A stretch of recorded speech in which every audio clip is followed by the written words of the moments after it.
if I make it for a train to get on it, I will make it. If I don't, I'm not going to run after it. I'm not going to rush myself through the barriers to get onto that train. If I arrive there on time, I arrive there and the train's still there, great, I'll get on it.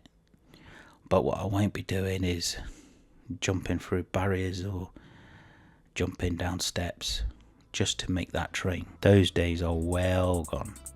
But the policy is,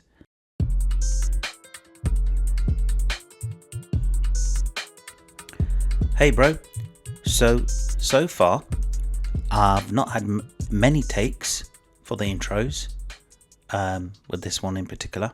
I've not done that many, but I think we're ready to go.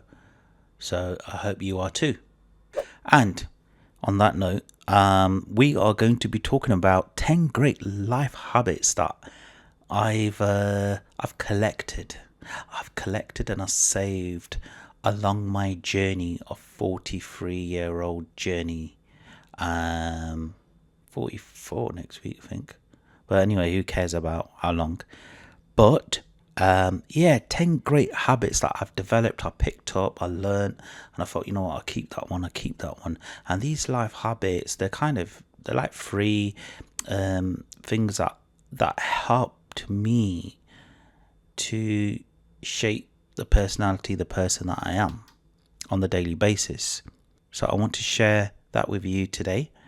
And just before I do, I'd like to plug in the intro to say you are listening to Dear Bro podcast, and I'm your bro Inde. By listening, you're a gender neutral bro, and I appreciate that. I do. I honor that. And here, bro, you are going to find talk of stories and promote self-development like it's your best friend, because it's always been there for me as a supporting mechanism, as an inner system that I've built. And by sharing, connecting, we together are contributing towards a brotherhood here. And this is your weekly self-discovery letter to every soul searcher, growth seeker, people watcher, a daytime sleeper, a nighttime sleeper. See how I did that? I reckon I did pretty well in that intro. I did pretty well. Okie dokie. 10 great life habits. I think it's so wonderful that I'm able to share this, because when I was writing out the script for this, just making my notes came so quickly and naturally. And the very first one is my routine. My morning routine has grown. I didn't want it to be long intentionally, but it's just, I'm adding more and more bits need doing in the morning, so I've got to spend that time, and I believe that it's important. Certain routine I do in the morning, and it's mostly related to how I take my time and giving it back to my body in the morning. Things like moisturizing, especially, taking my time brushing my teeth, because I don't like to rush that either. I think over the years I've developed an art at brushing my teeth using my electric toothbrush. I just want to make sure I get in all those different angles that you didn't even know existed a couple of minutes before you started brushing your teeth. But yeah, I definitely like to take my time, and what I would do is that I would always start off with my electric flosser, and that's changed my life, because first I started to use the string, and that just took ages, and then I promoted myself to using like the plastic handle that holds the string, and that it didn't take as much time. But then when I experimented with the electric flosser as advised by my dentist, Now that was pretty cool. It was pretty quick and quite accurate. And what I tend to do is I spill a tiny bit of mouthwash in that flosser, fill it up with water, and then I let it do its magic. And then I will get onto my teeth, brushing the teeth, and then I'll go back to the mouthwash again, and that really works a treat. Now once I've done that, I would make sure I would wash and clean behind my ears, and then I need to moisturize behind my ears, around my ears, my head, my face, under my eyes, around my nose. I take my time doing that, and I won't rush it. And I think these are amazing pleasures to do, to look after yourself, because you need your body. You've got to give that time to your body, because it does a lot in 24 hours. It does a lot. And to spend that 30 minutes or 20 minutes and just taking your time and making sure that your skin is moisturized, and it goes a long way, that's for sure. Now there's more to the actual routine, which is like doing workout or a meditation or reading something, or having one of these hot herbal drinks that I would make. But that will be the bulk of it, is to give the body back something, and to treat it in the morning as I would get ready, and I'll take my time doing that.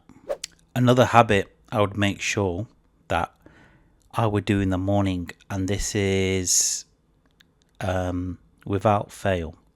So my two children, they're now growing up and starting to understand slowly, small glimpses, the world around them, and certain conversations take place, and however the mood was or the vibes were the day before, or just before going bed, in the morning the next day, I'll always greet them, and they will greet me, and we do it by a hug.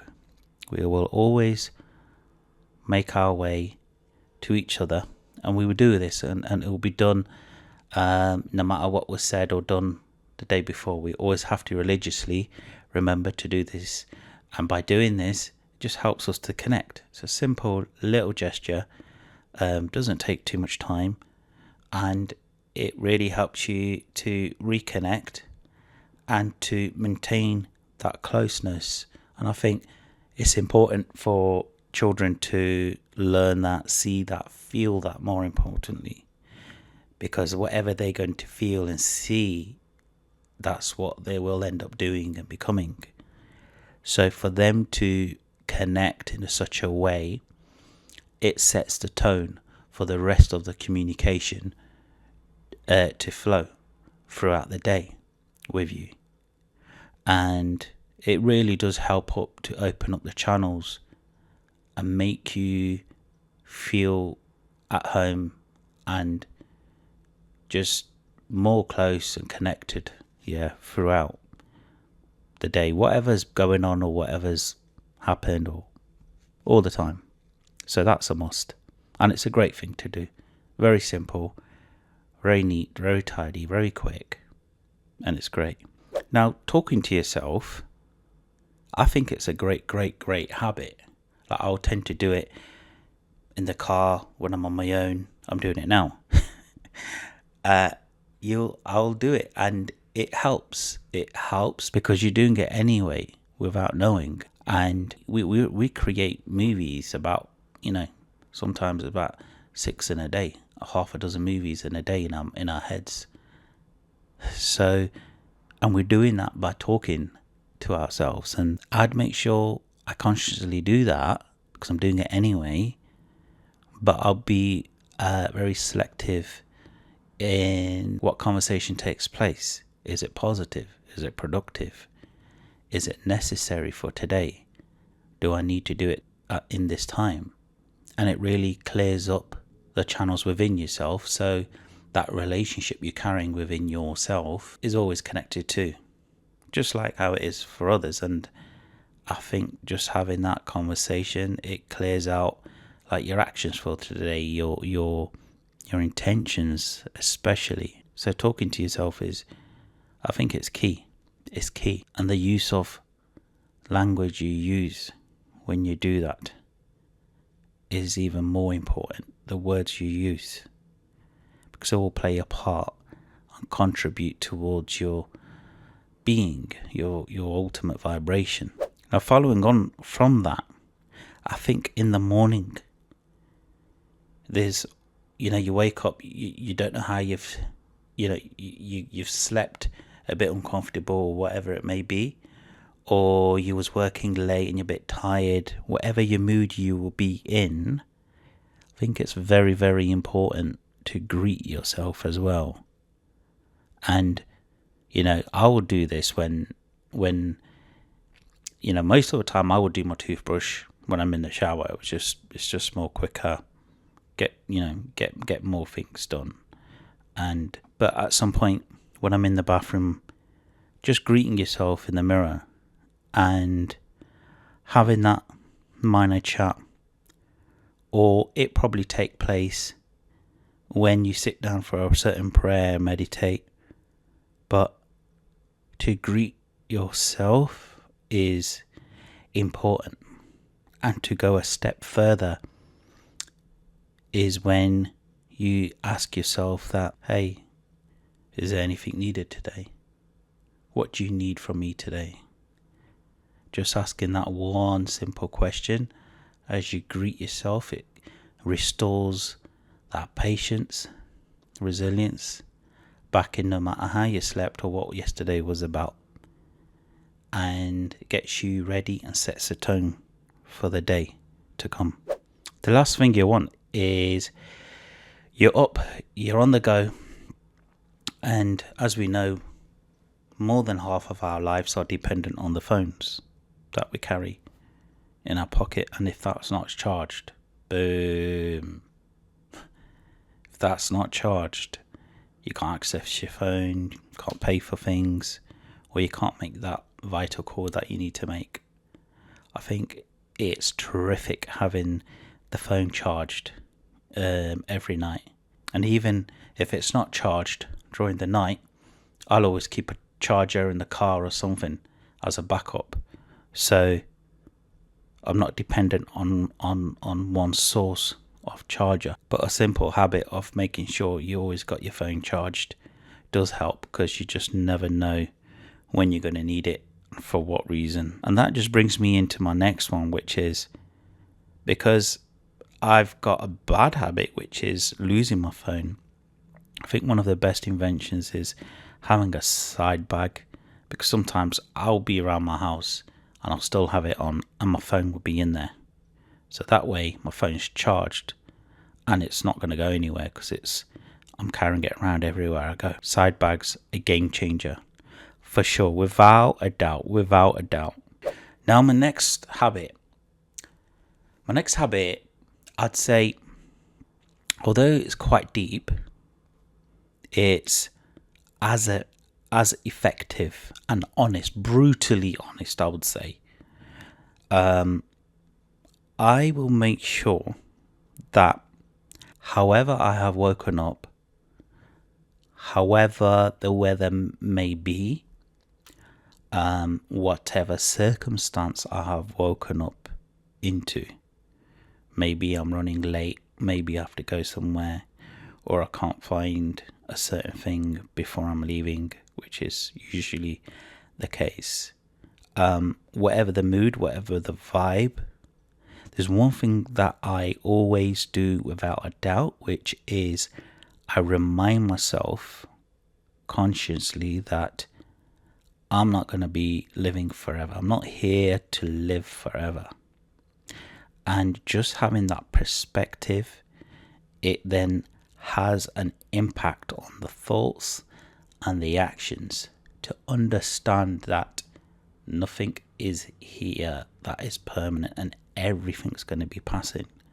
Everything's going to come to an end. There'll be a next stage and a next stage and a next stage.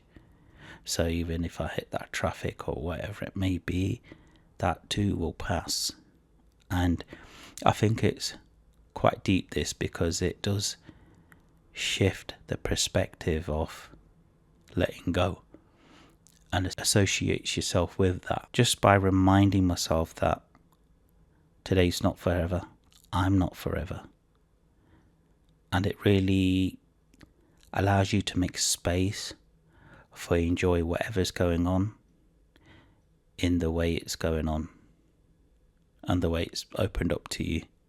I think that's one of my best habits. So in my past life, well, life before COVID, basically, I commuted for a few years to London. Oh my God, I commuted so much. The amount of delays on trains, the amount of times I've sat, walked, daydreamed on train stations, some random ones where the trains broke down, or it's got a change and there's another train coming, or yeah, I've done a lot of trains before COVID. And being a commuter, what you would find is once you're on that train, you're not really in control of the train. So if it's late, it's going to be late. There's nothing you can do about it. And the sooner you make peace with that, the better life becomes. So I created a life policy. And the life policy was, if I make it for a train to get on it, I will make it.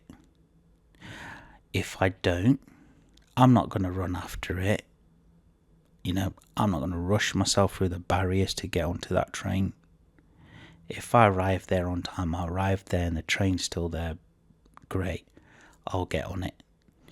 But what I won't be doing is jumping through barriers or jumping down steps just to make that train. Those days are well gone. But the policy is to accept if a train's there or not, and not going to rush myself to make that train. For you to be on that train, you're going to be on that train. Now, have you ever thought to yourself, how many times do I complain in a day or in an hour even? And then I'll play this game and I'll see if I can catch myself out. How many times do I complain about something in this next hour? And I'll go along with it.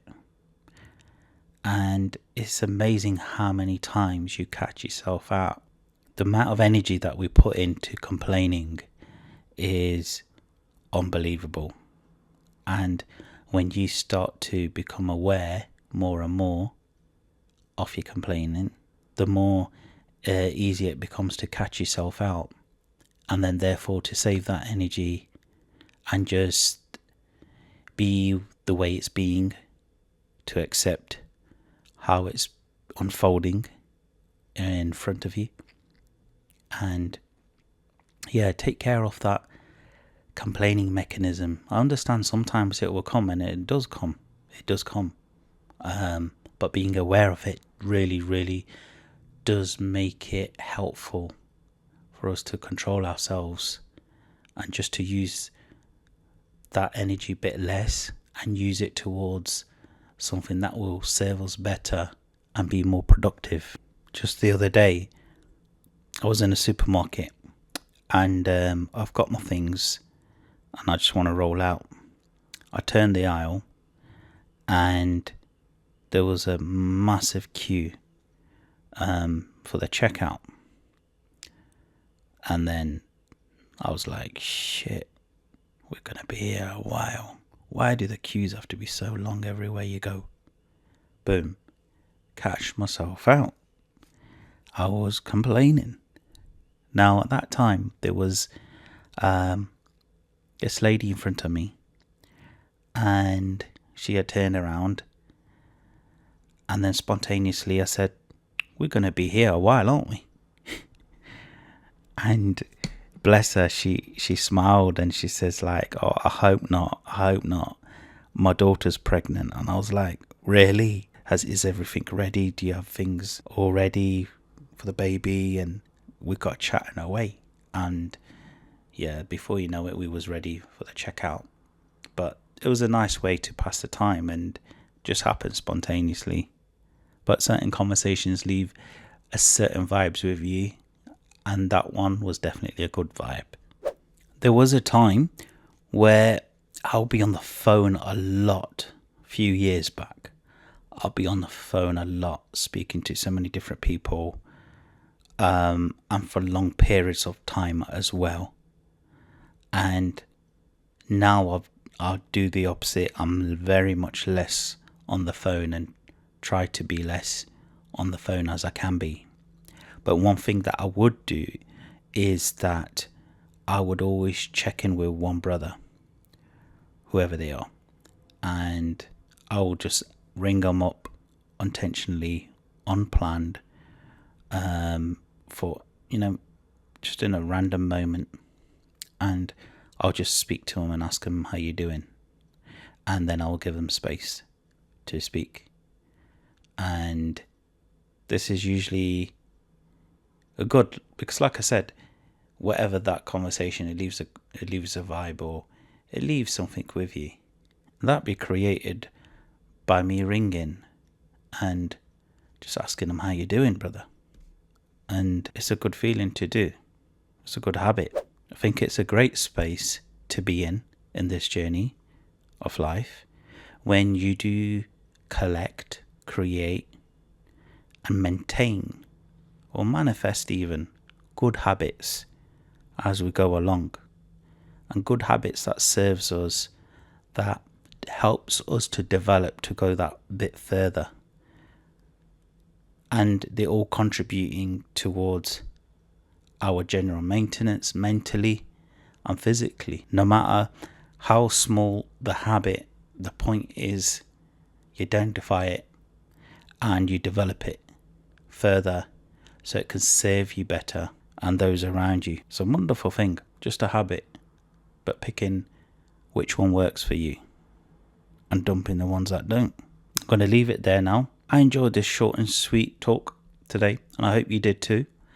And in return, do join the Brotherhood by reviewing or leaving a comment, and I hope to bring back better quality content for you next.